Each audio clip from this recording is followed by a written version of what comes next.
Hello guys, কি অবস্থা? তো আসলে সকলেই ভালো আছেন। অনেকদিন পর আপনাদের মাঝে আসলাম আরেকটা ব্লগ নিয়ে।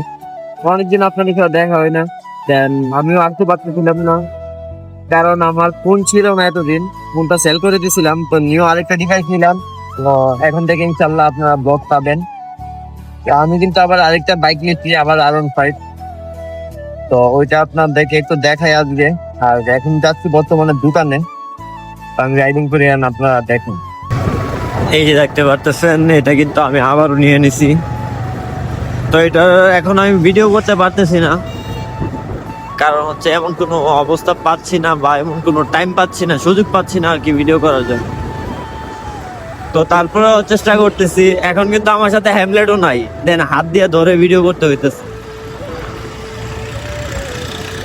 এখন আমি বর্তমানে দোকানে যাইতেছি, দেন দোকানে যাওয়ার পর আপনাদেরকে বাইকটা দেখাবো। বাইক এখনো ওয়াশ করা নাই, ময়লা টয়লা বইরা আছে। তারপরেও আপনাদের সাথে শেয়ার করি, যেহেতু ভিডিও দেওয়া হচ্ছে না। আরেকদিন ওয়াশ করার পর ইনশাল্লাহ ভালোভাবে একটা ভিডিও দিব। এই যে আমার বাইকটা, এটা কিন্তু প্রথমে এমন ছিল না, আমি স্টিকার করছি আর কি।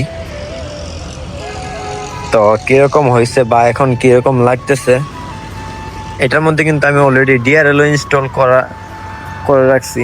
তো এটা আপনাদেরকে দেখাই একটু। এই যে এটার মধ্যে কিন্তু অলরেডি ডিআরএল পর্যন্ত সেট আপ করে রাখছি। আর এই যে সাইড মধ্যে আমার ইউটিউব চ্যানেলের নামটাও লেখা রাখছি, দেন মিটারের মধ্যে কিন্তু লেখা রাখছি। তো এই যে দেখতেই পারতেছেন, এখন বর্তমানে আমার বাইকের অবস্থা এরকম আছে আর কি। তো আমি যা যা পারছি টুকিটাকি কাজ করতেছি, আর আস্তে আস্তে আরো এটাকে মডিফিকেশন করতেছি। এই যে দেখতে পারতেছেন, এটার ফুল ট্রেসও কিন্তু আমি স্টিকার করে ফেলছি অলরেডি, সামনে দেখতে পারতেছেন। তো যার মাথার মধ্যে আসতেছে আমি তাই এটার মধ্যে করতেছি আর কি।